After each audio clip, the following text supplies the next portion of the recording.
बातचीत शुरू हुई है?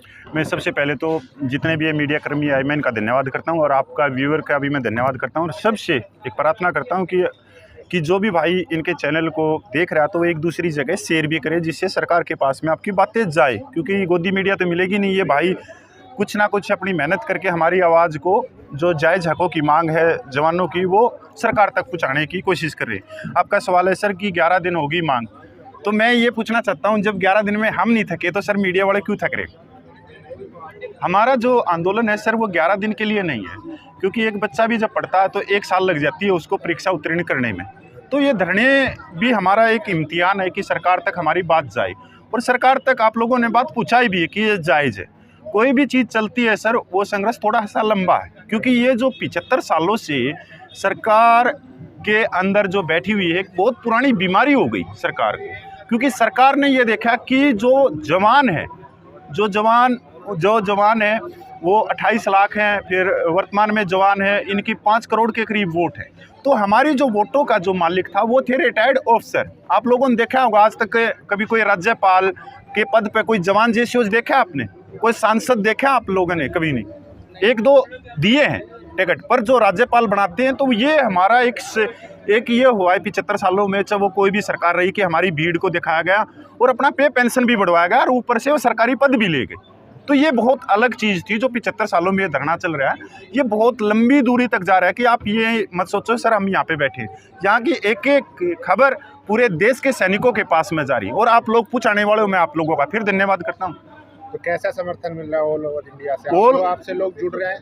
बहुत ज़बरदस्त है सर। मैं इतना कह सकता हूँ, अगर आज के टाइम ये तो खुफिया विभाग बता सकती है सरकार को कि अगर हम अगले 48 घंटे का कोई भी बड़ी रैली का ऐलान करें या हम रामलीला ग्राउंड के लिए करें तो सर मैं ये कह सकता हूँ कि पूरे देश के जवान यहाँ पे आ जाएंगे। अगर हम कुछ और भी कॉल करें कि पूरे डिस्ट्रिक्टों के अंदर धरना प्रदर्शन करो, मांग पत्र दो, तब भी पूरे देश के जवान इसके ऊपर खड़े हो जाएंगे। और आज मैं आप लोगों को इतना भी बताना चाहता हूँ, जो खुफिया विभाग है कि उनके पास में रिपोर्ट है कि जितने भी देश के डिस्ट्रिक्ट हैं अपने लेवल पे वो माननीय डीसी को, कलेक्टर को, माननीय राष्ट्रपति के नाम मांग पत्र दे रहे हैं। पूरे देश में छोटी छोटी जत्थेबंदियों में छोटे छोटे जाके छोटी छोटी कमेटियां हैं, 10-10, 15-15, 50-50, और बहुत ऐसी हैं जहाँ पे उत्तराखंड का तो मैं नाम लूँ तो वहाँ तो 2-2 किलोमीटर में से रोड मार्च निकाले जा रहे, पैदल चल के। ये उत्तराखंड की वो चल रही है अभी।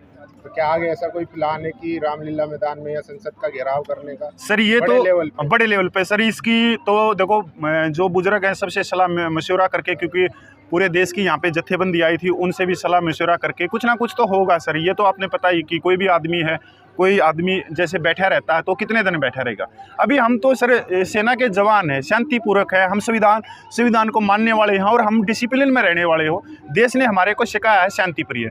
अभी आप देश में देखोगे कि कोई बाबा के भगत भड़क जाते हैं, वो टायर फूंक देते हैं, वो फूंक देते हैं, तो सरकार 2 मिनट में उनकी बात मान लेती है। पर नहीं सर, हम इस चीज़ में ना हम लगातार 11 दिन से आप लोग धरने बैठे हैं, क्या वजह? सरकार आपकी बातों को संज्ञान क्यों नहीं ले रही? सरकार के एक जो बीमारी है ना, वही तो मैं बता रहा हूँ, जो 75 साल से कि हमारे को जो रिटायर्ड है, जो अधिकारी हैं, वो वोट दिलाती है, और ये प्रथा टूटेगी अब की बात। अगर सरकार ने हमारी ये जायज़ मांगे हैं, पहली बात तो मैं आपके चैनल के थ्रू ये कहना चाह रहा हूँ कि ये पैसे की लड़ाई नहीं है सर। ये भारतीय सेना को विश्व की सबसे शक्तिशाली सेना बनाने का सपना।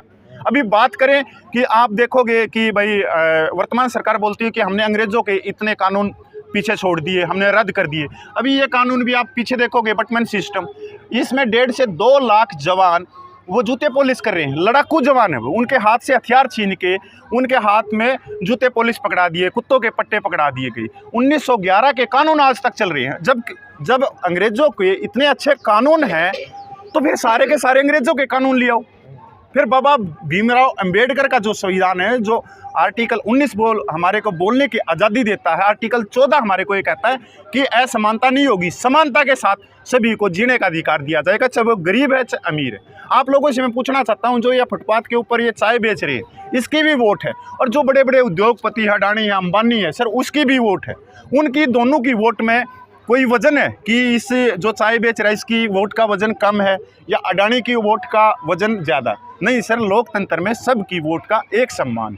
तो हम यहाँ समानता का अधिकार मांग रहे हैं। भारतीय सेना को विश्व की सबसे शक्तिशाली सेना बनाने का सपना लेके। मोदी जी तो ये बात खुद ही कहते हैं कि हमने रिफॉर्म कर दिया, आज सैनिक जो है सम्मान की जिंदगी जी रहा है।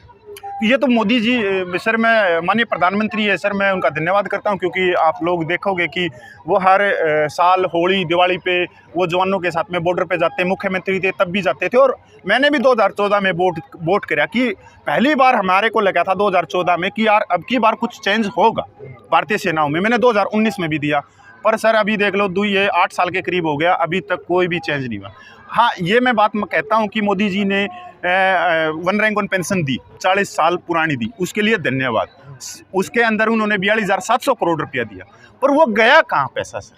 सैनिक विधवाओं के खाते में तो आया नहीं सर, वो गया कहाँ? वहाँ पर जो बढ़ोतरी हो रही है, जो हमारी वन रैंक वन पेंशन में, वो 298 रुपये से 2000 हो रखी है।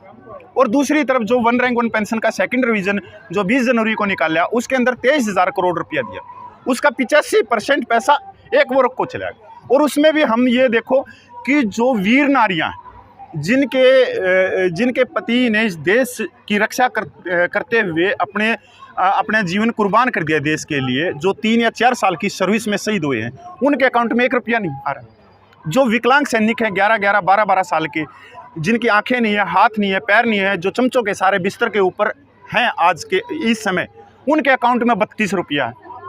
जेसीओ जो रैंक है वो सेकंड कमांड बोली जाती है सेना में, उनके अकाउंट में 1 रुपया नहीं है जेसीओ रैंक के लिए।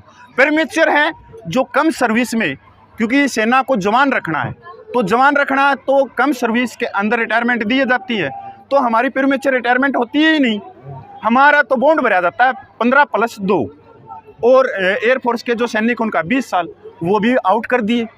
और जबकि माननीय प्रधानमंत्री ने 2015 के अंदर फरीदाबाद मेट्रो स्टेशन उद्घाटन करते हुए कहा था कि जो मेरे देश के मेरे बहादुर जवान हैं, वो अपने कंधे पर बंदूकें रख के दुश्मन से लड़वा लेते, वो आगे जाके फ्रंट की लड़ाइयाँ लड़ते हैं, पहाड़ों पे चढ़ते। सर मेरा आपसे